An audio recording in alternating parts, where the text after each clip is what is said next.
on va commencer donc la démonstration. Moi, j'ai voulu faire une démonstration sur le thème de la paella, mais un peu revisité. C'est-à-dire que j'ai tous les éléments qui rentrent dans la composition on entend bien, de la paella, mais présentés d'une façon différente et surtout avec une base qui n'est pas le riz, mais qui est le quinoa, donc, qui est une autre, pas céréale, parce que le quinoa n'est pas une céréale, mais une plante, mais une autre façon de proposer donc la paella.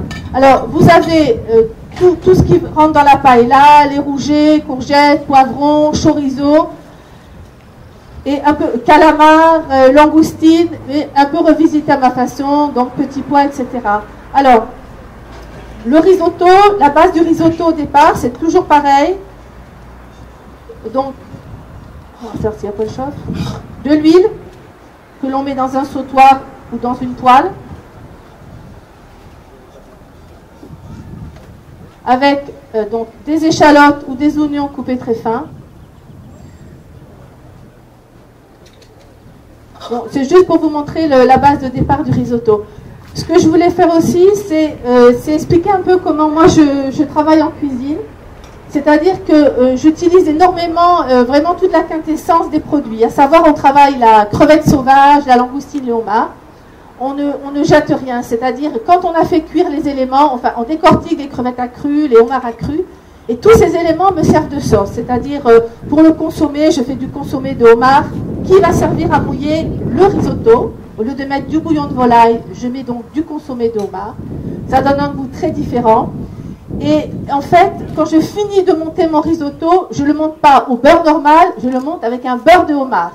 Le beurre de homard qui a été fait des carcasses mixées et du beurre mixé très fin. Donc pour 150 g de carcasse cuite, on met 150 g de beurre et ensuite c'est passé au tamis et roulé comme ça dans un film, et ça permet de finir des sauces et de finir mon risotto et de donner un goût très très spécifique. Voilà. Alors, même principe, le quinoa, il est revenu dans l'échalote. Donc c'était juste pour vous montrer donc comment se présente. C'est du quinoa blanc.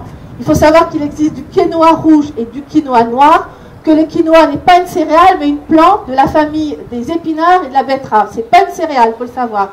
Il faut savoir aussi que le quinoa est classé pratiquement en agriculture biologique parce qu'il a sur la graine une résine qui empêche les insectes de venir se coller sur la plante.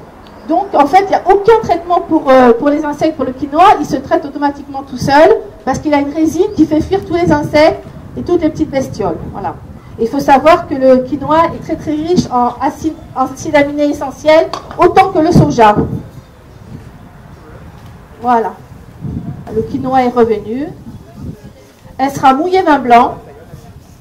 Donc on fait bien croustiller, que ce soit le riz ou le quinoa, bien croustiller dans la poêle. On va déglacer avec vin blanc, on fait réduire à sec et on va mouiller petit à petit avec ce fameux consommé de homard. Voilà, donc c'est déglacé vin blanc. Alors, dans cette recette de paella, moi j'ai changé un peu les donnes. C'est-à-dire que j'aime bien travailler avec des épices un peu thaï. Donc dans mon risotto, pour donner un peu de goût, je mets des feuilles de lime qu'on trouve dans les épiceries japonaises. Feuilles de lime, des feuilles de citronnier. Voilà, donc là, le vin blanc va être complètement réduit. Et ensuite, on commence à mouiller avec ce fameux consommé de crustacés ou de homard, ou le fond de volaille quand vous voulez faire un risotto normal. Voilà. Alors, il faut savoir que quand on mouille tout ce qui est céréales, il faut mouiller à hauteur. Et il faut que le risotto absorbe le liquide petit à petit. Hein. Autrement, c'est un riz à l'eau. Hein. Alors, j'ai tous les éléments. J'ai le calamar, les petits pois, le chorizo, la langoustine, le rouget. Il n'y a que la viande que j'ai pas parce que je suis partie sur une paella de poisson. Hein. Les poivrons, donc poivrons, bon, courgettes, tout est là. Seule différence, avec le fond de crustacés que j'ai fait une sauce. Donc j'ai fait bouillir mon fond de crustacés, j'ajoute du lait de coco, du gingembre et de la citronnelle pour un petit peu partir un petit peu ailleurs. Voilà. Voilà, donc le risotto, bon, il cuit, continue à cuire, donc c'était pour montrer. Il faut quand même le mouiller à raison de 3 ou 4 fois parce que le quinoa c'est assez long à cuire. Et il faut que le quinoa soit cuit, mais reste un petit peu craquant. Voilà. Alors, je vais juste faire revenir mes petits calamars.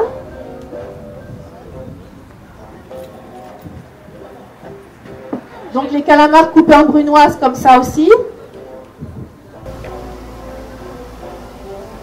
Voilà, donc là, je fais cuire les rougets, calamars et langoustines en même temps. Et donc, je prépare mon quinoa. Bon, j'avais pré-cuit du quinoa.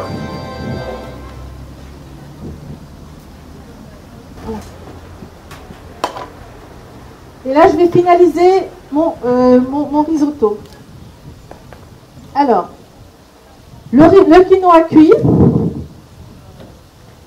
le beurre de homard que je vais ajouter pour donner le côté liant. Alors, on va mettre tous les éléments. Donc, j'avais déjà fait revenir mes poivrons verts, mes poivrons rouges que je rajoute dans mon risotto. Le but, c'est d'avoir tous les éléments, mais présentés de façon différente. Les courgettes que je laisse crues parce que ça donne un côté craquant, qui est très agréable. Les petits pois. Et le chorizo, donc que j'avais déjà fait blanchir et que j'ai fait revenir dans une poêle.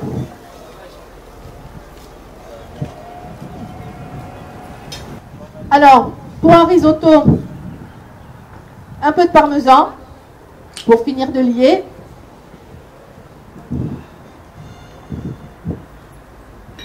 Ah, donc je rappelle, la sauce que je mets avec ce risotto, c'est le consommé de crustacés ou de homard que j'ai fait réduire, avec citronnelle, gingembre, un peu de citron vert aussi, et du lait de coco, qui donne un liant assez intéressant.